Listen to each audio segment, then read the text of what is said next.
Hello বন্ধুরা, DJ Naskar কার্টুনে আপনাদেরকে স্বাগত। যদি আমাদের কার্টুনগুলো আপনাদের ভালো লেগে থাকে অবশ্যই লাইক ও সাবস্ক্রাইব ও কমেন্ট করবেন।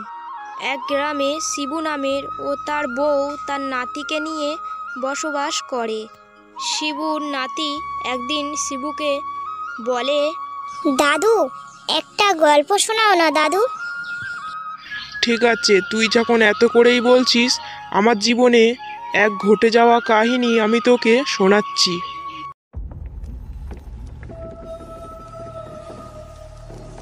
সেই দিন আমার বাড়ি ফিরতে অনেকটা রাত হয়ে গেছিল, আর আমি একটা জঙ্গলের রাস্তা থেকে আসছিলাম। রাস্তাটা একদম নিস্তব্ধ জায়গা, কোনো মানুষের দেখা নেই। আর আমি হেঁটে বাড়ি ফিরছিলাম, সেই সময় একটা মহিলা চলে আসে। আর সেই মহিলাটাকে দেখে আমি চমকে গেলাম, আর তাকে আমি ডাক দিলাম, ও দিদি শুনছেন? ও দিদি, আপনাকে বলছি আমি। ও দিদি শুনছেন? ওই মহিলাটা আমার ডাক শুনে আমার কাছে ধীরে ধীরে এগিয়ে এলো। আমি মহিলাটাকে কিছু বলার আগে সেই মহিলাটা আমাকে বলে, দাদা, আমাকে কি সাহায্য করবেন? আমি খুব বিপদে পড়েছি। আমাকে এই রাস্তাটা একটু পার করে দেবেন? আমি এই রাস্তাটা চিনতে পারছি না। আসলে আমি এখানে চলে এসেছি, আর রাস্তাটা এত নিস্তব্ধ, আমি চিনতে পারছি না যে আমি কোন রাস্তায় যাব।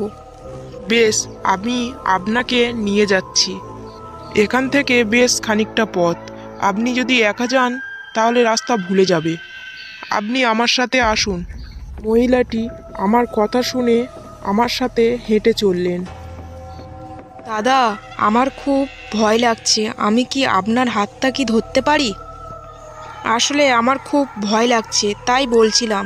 হ্যাঁ হ্যাঁ, ধরুন না, কোনো অসুবিধা নেই। আপনি তো আমার বোনেরই মতো। মহিলাটা আমার হাত ধরতে হাতটা ঠান্ডা হয়ে গেল, যেন একটা মনে হয় বরফের হাত। যদি না কিছু মনে করেন তাহলে একটা কথা বলি আপনাকে। হ্যাঁ হ্যাঁ, আপনি বলতে পারেন। আপনি কি ভূত প্রেতকে বিশ্বাস করেন?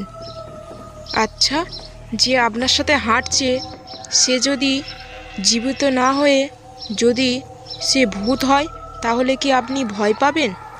ওই মহিলার কথা শুনে প্রথম আমি বিশ্বাস করিনি। হঠাৎ যেন আমার খুব ভয় লাগতে শুরু হলো, আর আমি দাঁড়িয়ে পড়ি।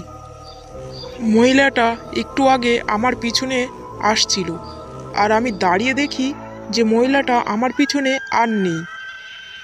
এরকমইটা দেখে আমি ঘাবড়ে গেলাম, আর আমি ওখানে দাঁড়িয়ে থাকলাম। এ কি, আপনি ওখানে দাঁড়িয়ে গেলে কেন? আমি তো তোমার পিছনেই আছি, চলুন না। আমি এরকমই কথা শুনে অনেকটা ভয় পেলাম, কারণ আমার সামনে কেউ তো নেই।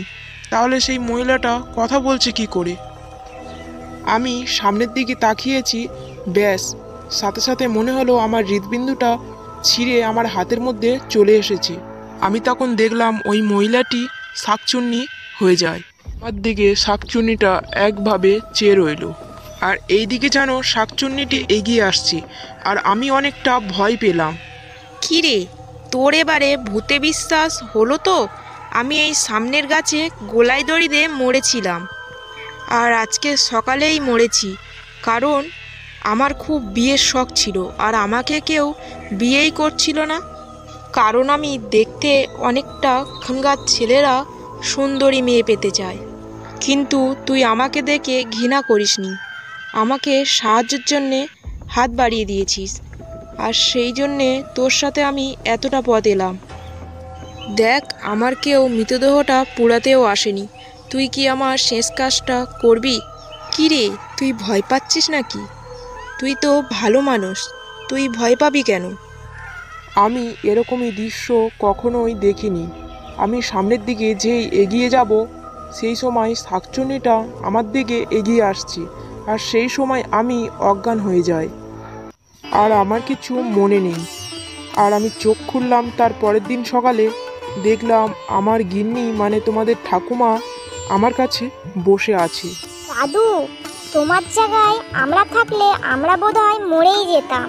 আর এত ভয় পেয়ে তুমি কি করে যে বাড়ি ফিরলে, উফ, সে তো ভগবানই জানে।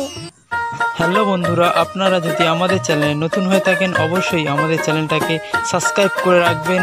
আপনার একটি সাবস্ক্রাইব আমাদেরকে আরও বেশি কার্টুন বানাতে উৎসাহিত করবে।